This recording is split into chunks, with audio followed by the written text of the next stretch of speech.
freedom of speech, freedom of thought, and the dharmic contribution, which is freedom from fear. And nobody fears Hindus, nobody fears the indigenous people of Bharat. That's why we've been so welcoming to everybody. But that gift, freedom of fear, freedom of thought, and freedom of speech, they are contributions that we as representatives of the First Nations have yet to contribute in a manner that it was acceptable to the Eurocentric world. In Bharat, this notion that each of us is divine is an incredibly trusting notion, isn't it? It's a notion which says, don't confine people, don't corral people, don't shepherd people, don't direct forcibly the activities that human beings are going to engage in. Allow humanity to evolve in the manner in which we're programmed to do, and that's sufficient. And when I look at the current dispensation in Bharat, I'm sent messages saying, this is terrible, this isn't being done, that's not being done, the government should do this, the government should do that. And I always feel that from one point of view, what the government is doing is holding the space so that the people of Bharat can become more democratically engaged, so that they can contribute their will in how they wish their communities and their society to function. And we're seeing the fruits of that holding of empty space beginning to manifest. The manner in which people across the globe are seizing the gifts of technology to be able to assert their desires, to contribute their voice, is extraordinary. And Jiti Media, I recall its birth in Bharat with the support of the government of India. It's an event we held many years ago. It was a group of volunteers wanting to be able to have their voice heard. They seized technology, and now they've become a significant influencer. So from that point of view, the increasing engagement of the people in democratic policy making, I don't think it's ever been as great as it is now. And it's being facilitated with a great deal of support and encouragement. That's a wonderful development. But equally, I can see that an increasingly engaged democratic population would be perceived as a threat to fake democracies.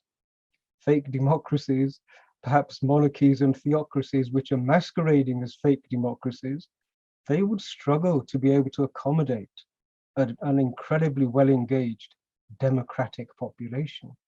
This is a thought that might be worth considering. But this notion of technology being released into the hands of the great unwashed, I think that strikes fear into the heart of many people.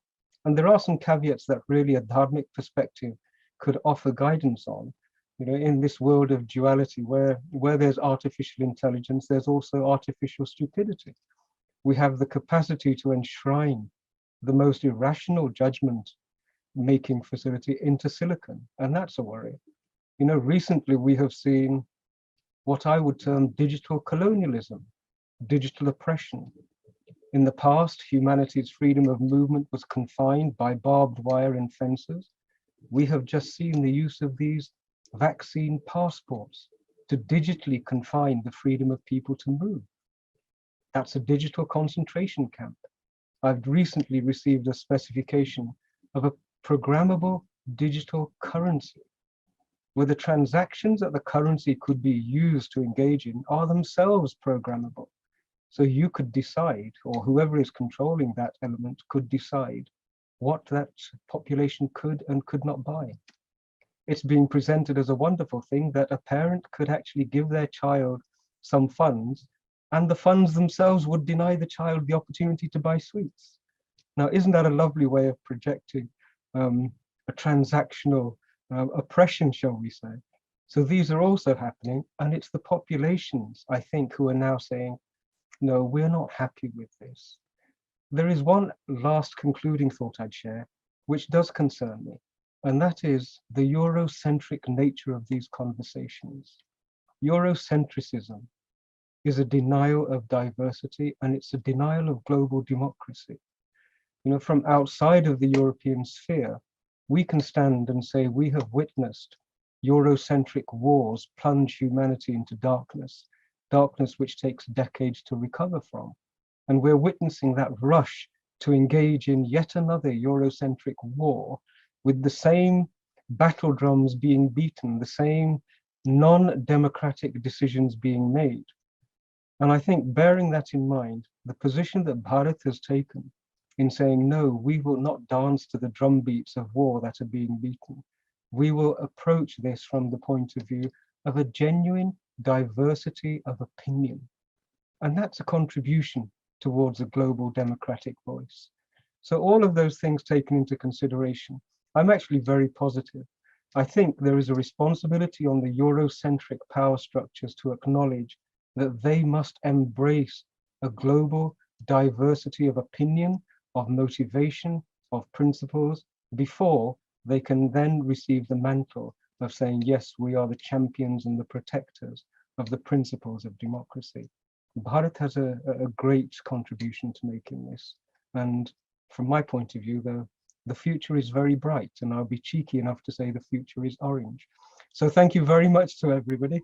And Jai Shri Ram, I look forward to future engagement.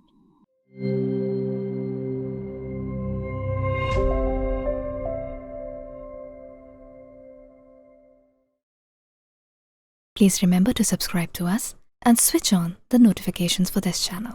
For our other social media links, more content, and to support our work, please visit citti.net. Dhanyavad. Namaskar.